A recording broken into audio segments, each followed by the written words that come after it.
Patrocinado por Aranzadifusión, la revolución digital. Nuestro consultorio de hoy va de corrupción en los negocios. Desde luego no queremos saber cómo esquivar a la justicia si una empresa comete este delito, sino que tiene que saber una empresa justamente para no caer en él. Es un delito introducido en España por la reforma del Código Penal de 2010 y reformulado en 2015. Y aunque se parezca mucho a lo que puede ser el cohecho, no es exactamente lo mismo. Para responder todas las dudas que nos han llegado sobre este tema, nos acompaña Diego Cabezuela. Hola, Hans, Nuria, ¿qué tal? Encantado. Buenos días, Diego. Diego es socio director de nuestro despacho de referencia en Derecho Penal, Círculo Legal. Y le vamos a lanzar la primera pregunta. ¿Qué diferencia hay entre cohecho y corrupción en los negocios? Bueno, fundamentalmente el cohecho tiene que ver con funcionarios. El hecho de sobornar en sus diferentes modalidades a un funcionario es un cohecho, es un delito, digamos, de toda la vida, mientras que la corrupción de los negocios tiene que ver con la corrupción entre particulares, con negocios en los que no interviene ningún funcionario y cuando se utiliza el soborno simplemente pues para favorecer, para conseguir un contrato, en definitiva para alguna finalidad contraria a la libre competencia. Es un delito que lo que protege es la libre competencia, que las decisiones empresariales se tomen por criterios de calidad, de excelencia, de precio y no porque exista un soborno al jefe de compras o al director o al encargado de firmar el contrato.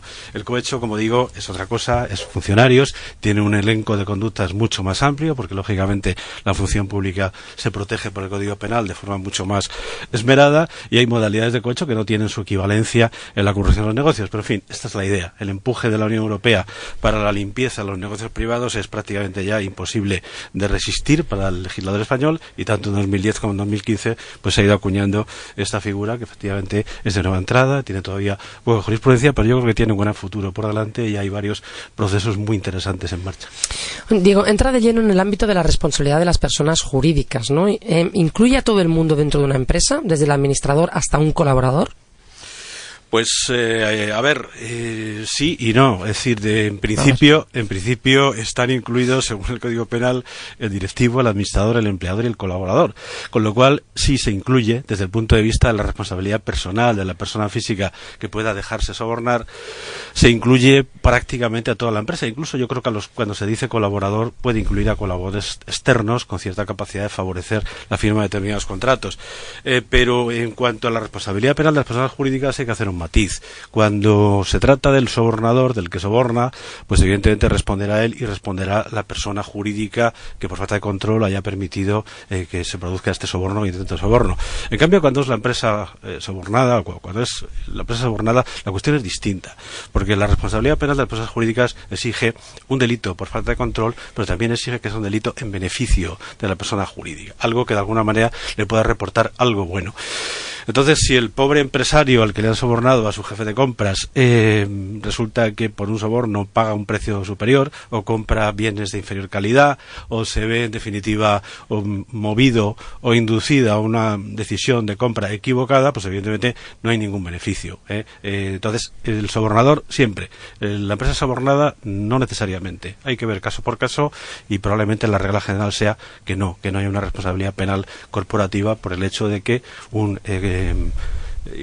no quiero repetir los jefes de compras otra vez para que nadie se sienta aludido. ¿Qué te ha pasado con los jefes de compras? Libre Medios es un ejemplo malvado que se pone siempre cuando se habla de esto, pero seguro que la inmensa mayoría de ellos son personas completamente respetables. Entonces, lo que quería decir es que la empresa sobornada no siempre tiene que responder penalmente. Nos preguntan, ¿las penas son para todos iguales o dependerá de la trascendencia del cargo, no del soborno, sino del cargo? Bueno, hay una pena básica en la corrupción de los negocios que es de 6 meses a 4 años, más una multa, inhabilitación. Esto tiene, como es lógico, hay muchas formas o muchos grados de corrupción.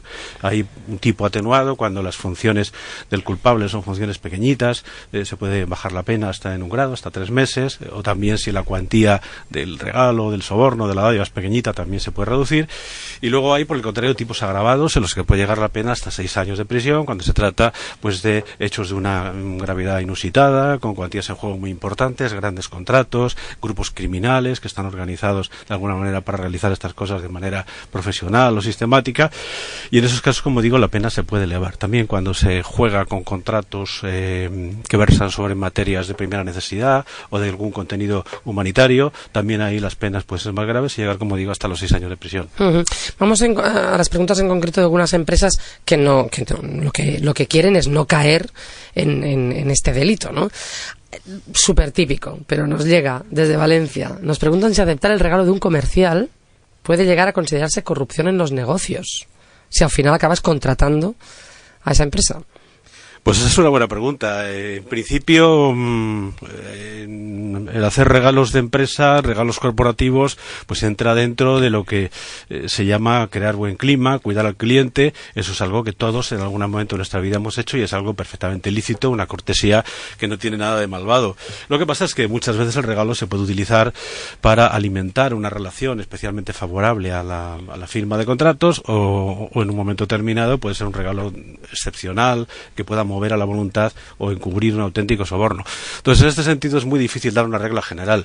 ¿Es malo aceptar un regalo? Pues sí y no, depende de cómo sea el regalo y depende de las circunstancias. Es decir, hay todos los planes de los programas de cumplimiento tienen normas relativas a los regalos. La Cámara de Comercio Internacional tiene normas relativas a los regalos. La Bribery Act inglesa tiene normas relativas a los regalos. Todas son orientativas y ninguna son normas tasativas, pero hay criterios comunes que se repiten en todas. Por ejemplo, no se deben dar ni se deben recibir regalos en efectivo.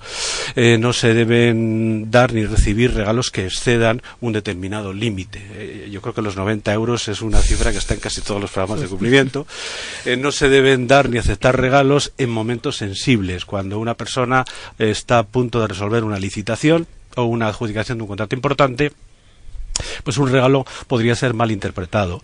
La invitación a eventos en sitios turísticos y caribeños, pues en general se mira con recelo. Hay que ver caso por caso.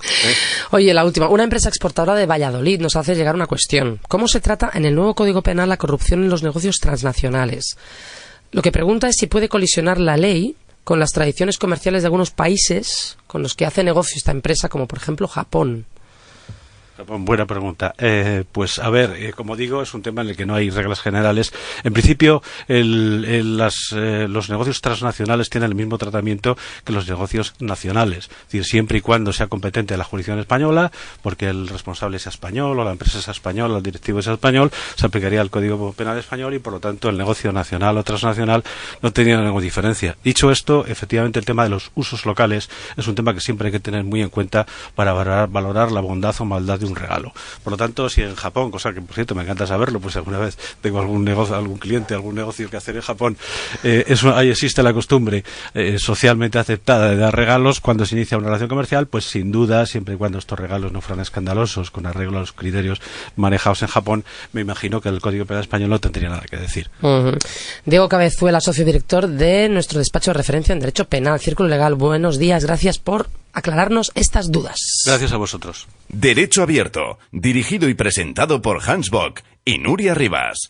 Patrocinado por Aranzadifusión, la revolución digital. All aboard for Night Train.